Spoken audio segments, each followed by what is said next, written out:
यन का अर्थ है नियंत्रित करना, रोकना या प्रभावित करना, और त्र का अर्थ है एक उपकरण।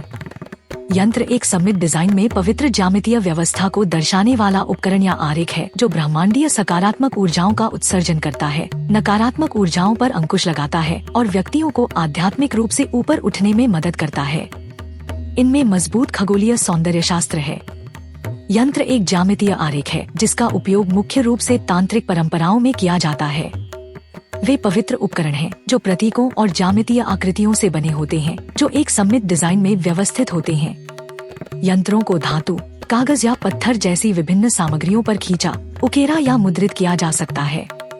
सामग्री का चुनाव विशिष्ट उद्देश्य और परंपरा पर निर्भर हो सकता है। यंत्र ध्यान, पूजा, सुरक्षा और विशिष्ट इरादों की अभिव्यक्ति सहित विभिन्न उद्देश्यों की पूर्ति करते हैं। उच्च लोकों से जुड़ने और आध्यात्मिक आशीर्वाद पाने के लिए भक्त ध्यान या अनुष्ठान के दौरान एकाग्रता के केंद्र बिंदु के रूप में यंत्रों का उपयोग करते हैं। यंत्र तब प्रभावी माने जाते हैं जब उन्हें विशिष्ट अनुष्ठानों के माध्यम से सक्रिय या प्रतिष्ठित किया जाता है। इस प्रक्रिया में यंत्र से जुड़ी दिव्य ऊर्जा का आह्वान करना, उसमें आध्यात्मिक कंपन भरना और अभ्यासकर्ता और ब्रह्मांडीय शक्तियों के बीच संबंध स्थापित करना शामिल है। तांत्रिक प्रणाली में आपने सीधे और उल्टे त्रिकोण, चतुर्भुज और कई अन्य ज्यामितीय आकृतियों के ज्यामितीय आरेख देखे होंगे जिन्हें यंत्र के रूप में जाना जाता है। ये ज्यामितीय आकृतियां मनुष्य से कैसे जुड़ी हैं? यंत्र और कुछ नहीं बल्कि त्रिकोणों का एक संयोजन या संगम है। श्री यंत्र को सबसे शक्तिशाली यंत्रों में से एक माना जाता है जो सृजन की प्रक्रिया, सुप्त संभावित अवस्था से ऊर्जा की अभिव्यक्ति का प्रतीक है। जिस प्रकार एक बीज से पौधा फूटता है, उसी प्रकार स्थूल ब्रह्मांड की संपूर्ण अभिव्यक्ति अव्यक्त वास्तविकता की स्थिति से उत्पन्न हुई है। हम इसे अविथा, अव्यक्त कहते हैं। अब आप समय, स्थान, वस्तुनिष्ठता, अतीत, वर्तमान और भविष्य के रूप में जो अनुभव करते हैं वह प्रकट वास्तविकता है। सृजन का प्रतीक माना जाता है कि श्री यंत्र अभिव्यक्ति की इस प्रक्रिया का प्रतिनिधित्व करता है जहाँ जीवन, नाम, रूप, समय, संपूर्ण स्थान और विभिन्न आयाम विकसित हो रही हैं। यह यंत्र हमारे अचेतन मन का प्रतीक माना गया है। अस्तित्व की अचेतन अवस्था की सटीक प्रकृति और संबंध की व्याख्या करना कठिन है। वेदांत और सांख्य दर्शन में इसे कारण शरीर कहा जाता है। इस अचेतन अवस्था को कुंडलिनी योग, लय योग, शुद्ध प्राणायाम और क्रिया योग के अभ्यास से भी अनुभव किया जा सकता है। जब एक योग साधक इन विभिन्न योग प्रणालियों का अभ्यास करता है तो पूरी चेतना, पूरा व्यक्तित्व पूरी तरह से बुझ जाता है, जैसे कि आप एक मोमबत्ती को बुझा देते हैं। आप जो है उसमें कुछ भी नहीं बचता है। यह शून्य या पूर्णता की स्थिति नहीं है, यह शून्यता की स्थिति है। वह अचेतन है। वैदिक ग्रंथों में मानवता द्वारा लिखी गई सबसे पुरानी किताबें हम हिरण्य और गर्भा शब्दों का उपयोग करते हैं। हिरण्य का अर्थ है सुनहरा और गर्भ का अर्थ है गर्भ। यह अचेतन मन, अचेतन शरीर अथवा अनुभव की लय अवस्था का कारण शरीर सोने के गर्भ के समान है। इस अभिव्यक्ति का आकार एवं स्वरूप ज्यामितीय है। इसलिए ज्यामिति ब्रह्मांड की प्रक्रिया को परिभाषित करती है। मैं भौतिकी का छात्र नहीं हूँ, लेकिन मैं आपको बता सकता हूँ कि पूरा ब्रह्मांड, पूरी सृष्टि वृत्त और त्रिकोण के अलावा और कुछ नहीं है। पुरुष, महिला या बच्चे नहीं। सृष्टि गणितीय संख्याओं और ज्यामितीय आकृतियों का विज्ञान है। तंत्र में यंत्रों को बहुत शक्तिशाली माना जाता है। अपने लिए विज्ञान के जानकार किसी विशेषज्ञ द्वारा डिजाइन किया गया यंत्र लें, उसे यहाँ रखें और यह सकारात्मक और नकारात्मक रूप से काम करना शुरू कर देता है। जिन लोगों ने यंत्र के चमत्कार का अनुभव किया है वे इसकी कार्यप्रणाली की व्याख्या नहीं कर पाएंगे। साधारण यंत्र और उनमें से बहुत सारे हैं, शक्तिशाली ऊर्जा का एक भंडार और एक ट्रांसमीटर है। आधार की आवश्यकता। जैसे ही एक यंत्र अचेतन शरीर के पास रखा जाता है, वे एक दूसरे के साथ जुड़ जाते हैं, एक दूसरे के साथ जुड़ जाते हैं और काम करना शुरू कर देते हैं। इसलिए क्रिया योग की प्रणाली में हमारे पास प्रत्येक चक्र के यंत्र हैं। मूलाधार में उल्टा त्रिकोण है और अनाहत में 2 प्रतिच्छेदी त्रिकोण हैं। उल्टा त्रिकोण शक्ति का प्रतीक है, सीधा त्रिकोण शिव का प्रतिनिधित्व करता है और जब वे एक दूसरे को काटते हैं या गले लगाते हैं तो वह शिव और शक्ति का मिलन होता है। इसलिए कुंडलिनी योग का अभ्यासकर्ता यंत्र पर ध्यान केंद्रित करता है। मैं बीज मंत्र के बारे में बात नहीं कर रहा हूँ। मेरा विषय अब केवल मनुष्य में अचेतन शक्तियों को जागृत करने वाले यंत्र तक ही सीमित है। अपने महान व्यक्तित्व या उच्च व्यक्तित्व को जागृत करने के लिए, जिसे हम आनंदमय कोश कहते हैं, आप प्रत्येक चक्र के यंत्र का उपयोग करके उस पर ध्यान केंद्रित करते हैं। कुंडलिनी योग के विद्यार्थियों को यंत्र को सीखने, जांचने और उस पर ध्यान केंद्रित करने का ध्यान रखना चाहिए। फिर एक चक्र से दूसरे चक्र, तीसरे, चौथे, पांचवें, इस तरह जाना चाहिए। चेतना को भौतिक स्तर से एक अलग स्तर पर लाना चाहिए जहां यह अधिक शक्तिशाली, फैला हुआ और विस्तारित है। यह आवश्यक है कि ऐसा करते समय आपके पास एक आधार होना चाहिए।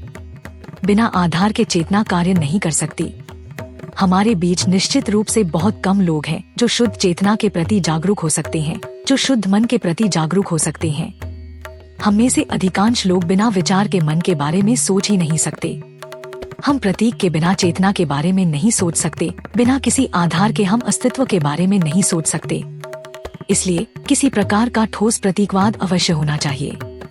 कुंडलिनी योग के संदर्भ में नीचे से ऊपर तक विभिन्न रूप हैं। वे यंत्र में समाहित हैं। वृत्त के आकार में आपके पास एक मगरमच्छ है, उल्टे त्रिकोण के रूप में आपके पास एक हाथी है। वही प्रतीक है, आधार है। फिर से याद रखें कि मन को विचार के बिना नहीं समझा जा सकता। हम मन को जानते हैं क्योंकि हम विचार को जानते हैं। यदि हम केवल मन को ही जानना चाहें तो यह संभव नहीं है, क्योंकि वह निराकार है और निराकार वस्तु का बोध होना असंभव है। इसलिए कुंडलिनी योग में हमारे पास यंत्र के रूप में अचेतन की शक्तियों का प्रतीकात्मक प्रतिनिधित्व है। यंत्र मन को कैसे प्रभावित करते हैं? यंत्रों का अचेतन शरीर पर तत्काल प्रभाव पड़ता है। आपने बचपन में जो कुछ भी अनुभव किया है वह आपके व्यक्तित्व की गहराई में समाहित है। बाद में जब आप बड़े हो जाते हैं तो यह एक समस्या, बीमारी या भावनात्मक संकट बन सकता है। एक मनोविश्लेषक के लिए किसी व्यक्ति को उसके बचपन में वापस लाना और उसे उस अनुभव से परिचित कराना आसान नहीं है जो उसे अपने अचेतन काल के दौरान हुआ था। हम ऐसा नहीं कर सकते। तो आपको क्या करना है? आपको कुछ ऐसा डिजाइन करना होगा जो अचेतन को चुपचाप विस्फोटित कर दे। मेरे गुरुदेव ने इस प्रकार बताया, कई वर्ष पहले मैं एक भिक्षुक के रूप में एक स्थान से दूसरे स्थान पर घूमता था। मैं दुबला पतला था। एक बार मैं बहुत भीषण गर्मी के दौरान एक गांव में रह रहा था। कुछ समय बाद मुझे उच्च तापमान लगभग 106 डिग्री फ़ारेनहाइट या 107 डिग्री फ़ारेनहाइट हो गया। किसी को मुझ पर दया आ गई और डॉक्टर को बुला लिया। गांव के डॉक्टर ने मुझे कुछ दवा दी लेकिन कोई असर नहीं हुआ। पूरे 2 दिनों तक मैं बेहोश था। मेरे लिए कुछ भी अस्तित्व में नहीं था। तीसरे या चौथे दिन के बाद एक बहुत बूढ़े आदमी को पता चला कि उसके गांव में आए एक स्वामी को बहुत तेज बुखार है। उसने आकर मेरी तरफ देखा, वापस गया और तांबे का एक छोटा सा टुकड़ा ले आया। तांबे पर केवल 2 पंखुड़ियां और एक चक्र अंकित था जो आज्ञा चक्र है। उसने उसे मेरी गर्दन पर लटका दिया और आधे घंटे में ही बुखार खत्म हो गया। शाम को मैं गांव से निकल गया। यह सरल परंतु अत्यंत महत्वपूर्ण उदाहरण एक यंत्र के प्रभाव को दर्शाता है। यह प्रभाव सचेतन नहीं था। यदि ऐसा होता तो आप कह सकते थे कि यह एक मनोवैज्ञानिक प्रक्रिया है। हालांकि यह मन के माध्यम से नहीं बल्कि सीधे मन में होने वाली प्रक्रिया थी। यंत्र मन या विश्वास के माध्यम से काम नहीं करता है, क्योंकि आप विश्वास नहीं कर सकते हैं और फिर भी यह काम करेगा। यह एक गोली की तरह है, चाहे आप इस पर विश्वास करें या न करें, यह फिर भी आप पर असर करेगी। यंत्र अवचेतन मन का एक विस्फोट है। तो निष्कर्ष के बिंदु पर आते हुए जो यंत्र आप देखते हैं वे अवचेतन का विस्फोट हैं। कोई भी कलाकार, कोई चित्रकार, कोई भी कवि तब तक त्रिभुज की उस भाषा का निर्माण नहीं कर सकता जब तक कि अवचेतन को पूरी तरह से नष्ट न कर दिया जाए। यहाँ से निकलने वाली हर चीज, नीचे से छोटे सुनहरे अंडे, कारण शरीर, अचेतन शरीर, आनंदमय कोश से आती है। इसे आप जिस भी नाम से चाहें बुलाएं। जहाँ न समय है, न स्थान, न रूप और न नाम, जहाँ न मैं हूँ और न तू, वहाँ कोई संख्या नहीं, बस एक समरूपता है। न स्कैंडिनेवियाई, न भारतीय, न फ्रांसीसी लोग, न पुरुष और न स्त्री, केवल एक समरूप चेतना। चेतना का यह समूह अस्तित्व की समग्रता है, एक के रूप में, 2 के रूप में नहीं। अतः तंत्र में यंत्र आत्म संस्कृति की एक अत्यंत शक्तिशाली प्रणाली है। यह अचेतन के रोगों से मुक्ति और हमारे व्यक्तित्व के निर्माण के लिए एक बहुत शक्तिशाली प्रणाली है। यंत्र का अर्थ है ऊर्जा मुक्त करने वाला वाहन, यान वाहन, ऊर्जा की मुक्ति। यह हमारे मन में जो चक्र बनाता है, मन की सबसे गहरी गहराई तक पहुंचता है, वह और कुछ नहीं बल्कि चक्रीय प्रारूप में संस्कारों का संपूर्ण संग्रह है, जो वृत्तों, वर्गों, आयतों, कोणों, चतुर्भुजों, सीमाओं, कमलों को जन्म देता है। ये सभी हमें धारण करते हैं। संस्कारों की ऊर्जा, हमारे कर्म संस्कार और मातृ यंत्र श्री यंत्र की ऊर्जाओं के रूप में चुपचाप विस्फोटित हो जाती है। यहाँ सर्किट श्री यंत्र की मातृ ऊर्जा के साथ तालमेल बिठाने की कोशिश करते हैं और एक के बाद एक सर्किट विस्फोट करके अपने स्वयं के सर्किट प्रारूप को सुसंगत बनाते हैं। अंत में श्री यंत्र द्वारा अवशोषित होकर इस स्पष्ट मनुष्य अशांत व्यक्ति की अशांति के भीतर से वास्तविक मनुष्य को प्रकट करने के लिए विलय कर दिया जाता है। संस्कारों के परिपथ, श्री यंत्र की ऊर्जाओं को उसके ज्यामितीय पैटर्न के सर्किट से ध्वनि के आवेग से ही उसकी ऊर्जा पर कंपन और गति करने के लिए बनाया जा सकता है, क्योंकि श्री यंत्र माइंड हार्मोनाइज्ड की ज्यामिति है और मन केवल ध्वनि द्वारा नियंत्रित होता है। यहाँ मंत्र की घटना में चरण और यह एक आभा है जो अशांत सर्किट को श्री यंत्र ज्यामिति के साथ संरेखित करने में सहायता करती है। मंडल है श्री यंत्र, जिसे श्री चक्र के नाम से भी जाना जाता है, को सभी यंत्रों की जननी कहा जाता है क्योंकि अन्य सभी यंत्र इसी से उत्पन्न हुए हैं।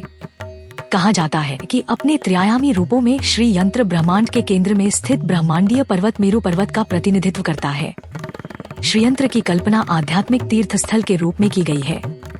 यह स्थूल जगत स्तर पर ब्रह्मांड का और सूक्ष्म जगत स्तर पर मानव शरीर का प्रतिनिधित्व करता है। प्रत्येक सर्किट शरीर के एक चक्र से मेल खाता है। श्री यंत्र 9 इंटरलॉकिंग त्रिकोणों का एक विन्यास है जो कमल की पंखुड़ियों के 2 वृत्तों से घिरा हुआ है और पूरा एक गेटेड फ्रेम के भीतर घिरा हुआ है, जिसे पृथ्वी गढ़ कहा जाता है। बिंदु, यंत्र का केंद्रीय बिंदु के चारों ओर केंद्रित 9 इंटरलॉकिंग त्रिकोण 5 नीचे की ओर इशारा करने वाले त्रिकोणों के सुपरइम्पोजिशन द्वारा खींचे गए हैं जो शक्ति का प्रतिनिधित्व करते हैं। स्त्री सिद्धांत और 4 सीधे त्रिकोण जो शिव का प्रतिनिधित्व करते हैं। पुरुष सिद्धांत 9 आपस में जुड़े हुए त्रिकोण 43 छोटे त्रिकोण बनाते हैं, जिनमें से प्रत्येक में अस्तित्व के विशेष पहलुओं से जुड़े एक इष्टदेव का निवास होता है। भौतिक अस्तित्व के चरण से परम ज्ञान तक मनुष्य की आध्यात्मिक यात्रा को श्री यंत्र पर चित्रित किया गया है। आध्यात्मिक यात्रा को एक तीर्थ यात्रा के रूप में लिया जाता है, जिसमें हर कदम केंद्र की ओर एक चढ़ाई है, किसी के सीमित अस्तित्व से परे एक आंदोलन है और हर स्तर लक्ष्य के करीब है। इस तरह की यात्रा को चरणों में मैप किया जाता है और इनमें से प्रत्येक चरण उन सर्किटों में से एक से मेल खाता है जिनमें श्री यंत्र बाहरी विमान से केंद्र में बिंदु तक बना होता है। श्री यंत्र अस्तित्व की समग्रता का दर्शन कराने का एक उपकरण है ताकि निपुण व्यक्ति ब्रह्मांड के साथ अपनी एकता की अंतिम अनुभूति के लिए इसके प्रतीकों को आत्मसात कर सके। श्री यंत्र पर चिंतन करने का लक्ष्य यह है कि निपुण व्यक्ति अपने मौलिक स्रोतों को फिर से खोज सके। सर्किट प्रतीकात्मक रूप से बनने की प्रक्रिया के क्रमिक चरणों को दर्शाते हैं। यंत्र ऊर्जा का वाहन, उस पर मंत्र, ध्वनि ऊर्जा और उसके माध्यम से मंडल मंत्र के साथ आपके प्रयास से उत्पन्न उपचार ऊर्जा की आभा स्पष्ट मनुष्य से वास्तविक मनुष्य तक की यात्रा है। यह हमारा सौभाग्य है कि हम अपने सनातन धर्म के बारे में इतना अद्भुत ज्ञान फैलाने में सक्षम हैं। हम अधिक से अधिक लोगों तक पहुंचने में आपकी मदद चाहते हैं ताकि वे हमारे धर्म के बारे में जान सकें। हमारा आपसे अनुरोध है कि हमारे वीडियो को अधिक से अधिक लोगों तक साझा करें। अधिक सनातन ज्ञान वीडियो के लिए सनातन संसार AI की सदस्यता लें।